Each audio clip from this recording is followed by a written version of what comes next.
And there are scabs appearing in pairs. This sounds like an animal attack, does it not? But one that keeps its prey sleeping. I mean, you think he recognizes you're being attacked by the animal? Yes, but I can't really put together exactly what it is. I have theories, but all of them more disturbing at best. In the attic, it is not a thin place. Although it is a doorway. Whatever this creature is, I believe it enters and exits through the attic. Wilhelm found loose debris, a hole in its white driveway. Something uses it as its entrance into this place, and its audacity to return to its victim and keep it on the brink of life.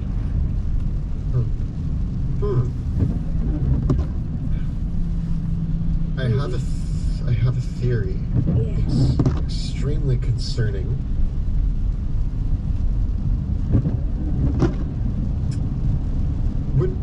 Okay, I'm gonna ask this out of character because I don't want to start making things up. In this world, would Wilhelm know what a vampire is? Is that a likely course of thought? Certainly there is folklore of such creatures. Okay. I just wanted to make sure before I threw that out there as Will. So, like, okay, back into character. Have you guys heard the stories of the creatures of the night, the blood drinkers? It's old mythology, and again, not related to delirium, but I mean, the theory is that either we're dealing with one of them, or we're dealing with something trying to mask itself as one of them. But she looks as though she has lost a lot of blood. The scabs appear in pairs. She has nightmares at night of, she described it as like a, did she not say a winged creature attacking her?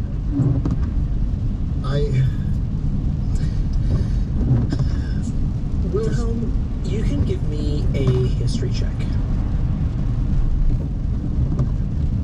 Use it or lose it. 23. Wow. It's an encyclopedia. There is a very old legend.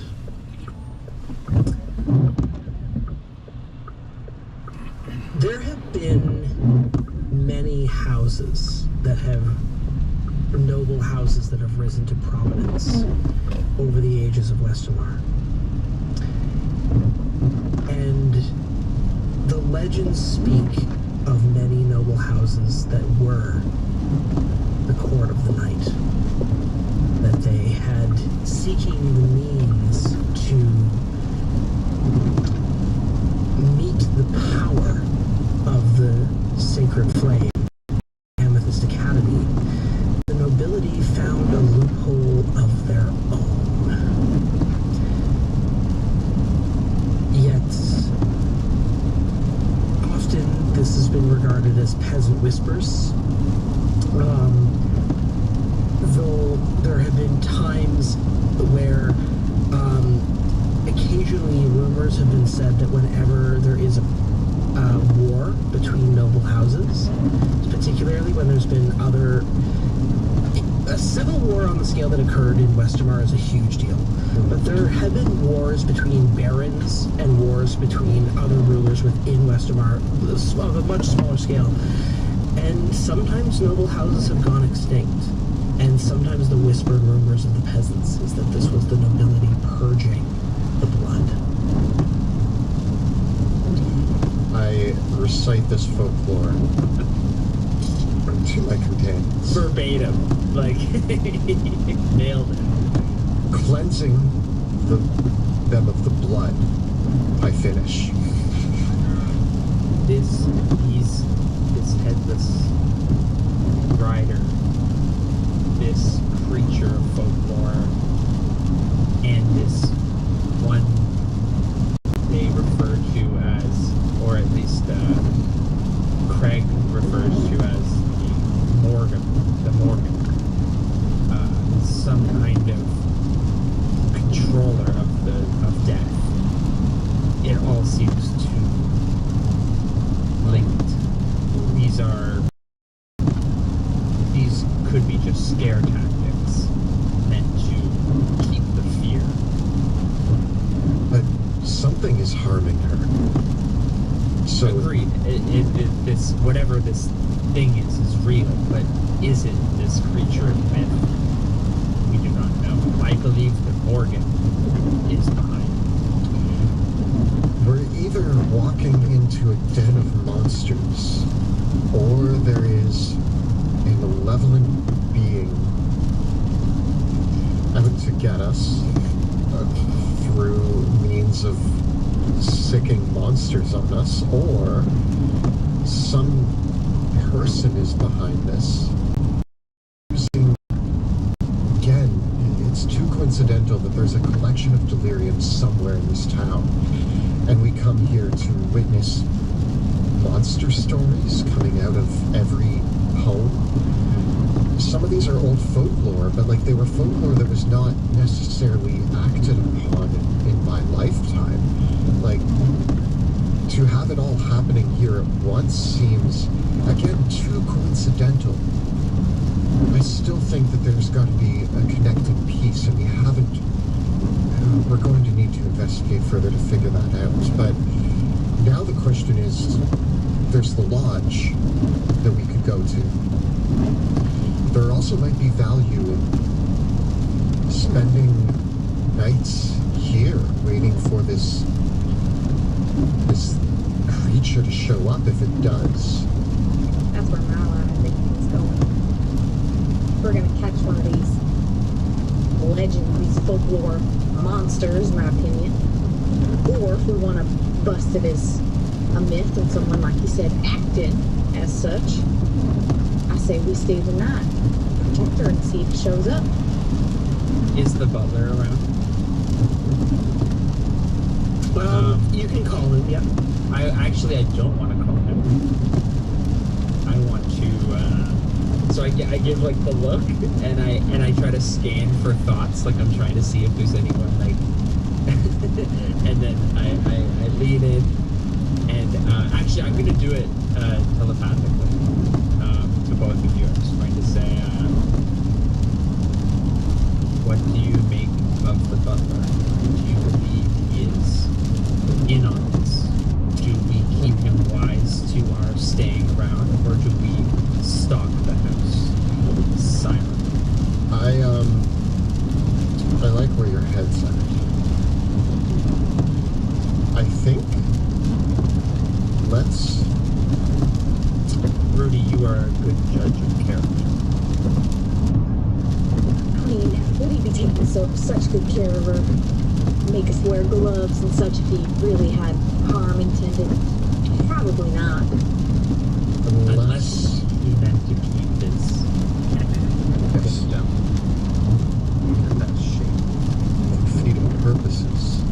Well, why, if he was the thing, would he enter through the attic? He'd just walk through the front door, would he not? Well, there is a possibility that He probably lives here, too, you know? He just goes into the other room. He's like, can I have the bedroom next door? But I agree. I mean, the less people that know what we intend to do, maybe we come up with a cover story, maybe, you know, with the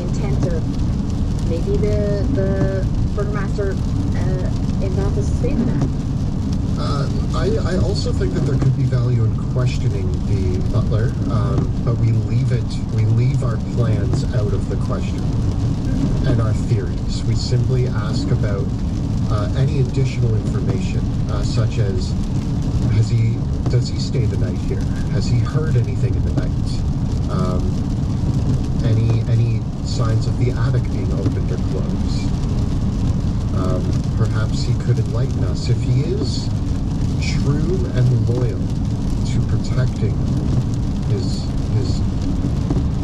lady, then he would be open and willing to give us any information he has. If he seems candid and like he's hiding something, then we will observe that and take that into consideration.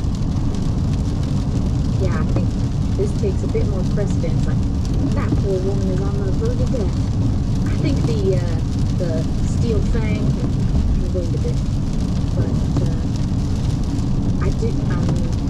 when we have a moment, I have a bit more information about. I think we should, for the moment, take a moment and figure out our plan for the night, and then I'll tell you all the other just a bit of gossip I heard. Sounds excited to hear. Why don't we question the butler first? Cool. Yeah, we'll call. Yeah. Calling him back in, he says, I appreciate so much what you have done for Mrs. Fassbender. It has been a difficult time. Many of the staff have left with the condition worsening, and there's not been much work around the house. What can I help you with? Just if you wouldn't mind answering a few questions, I think maybe you could enlighten some of the shadows of our investigation could be illuminated by. Certainly, yes. Do you spend the night here? Yes, I do. I have the servants' quarters just off the kitchen. At any point during the night, have you heard any strange sounds? Have you felt any sort of disturbances? Maybe gotten the inkling that something else had gotten in or out? Have you had any troubles throughout the evenings? Yes, we've had many.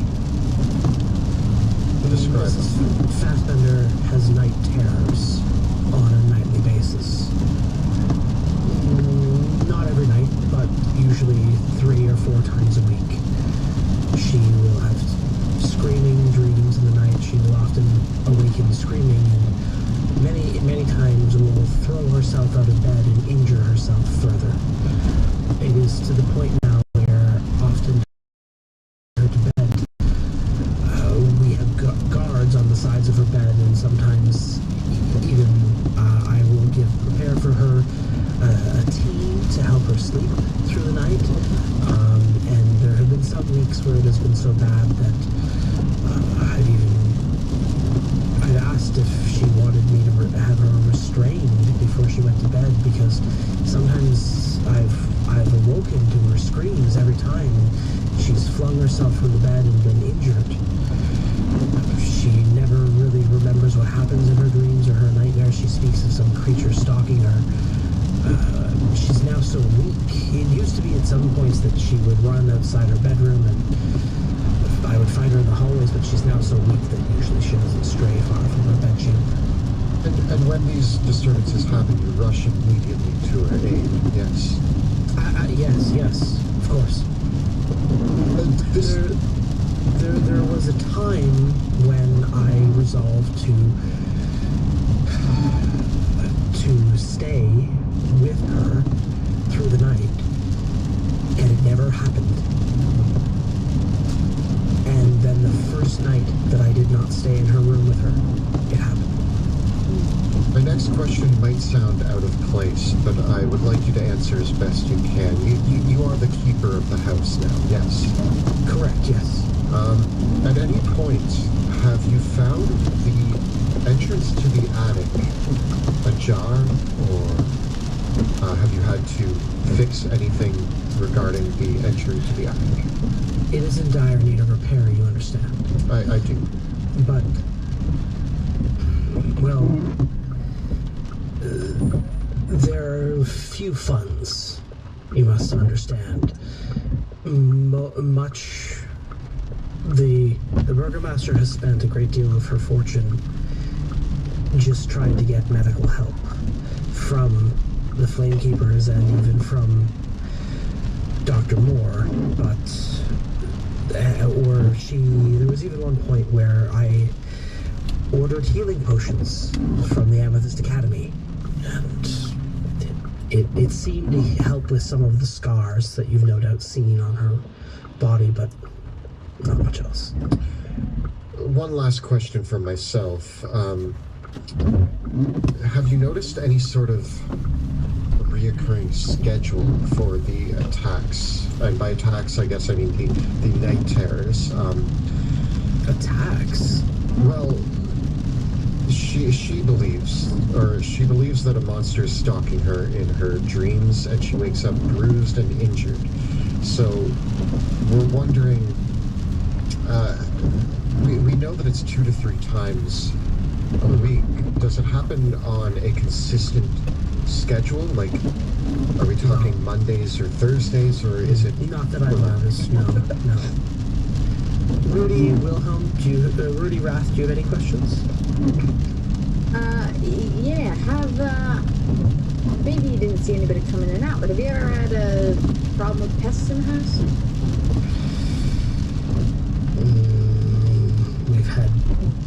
We have had our share. There's been the odd rodents, bats in the attic once in a while. Alright. That's all I got. Wrath? I'm just gonna. I want to just sort of silently. Does he seem genuine with his answers? I mean, I can't read his mind, so I'm just trying to get a read on him. Make an insight check.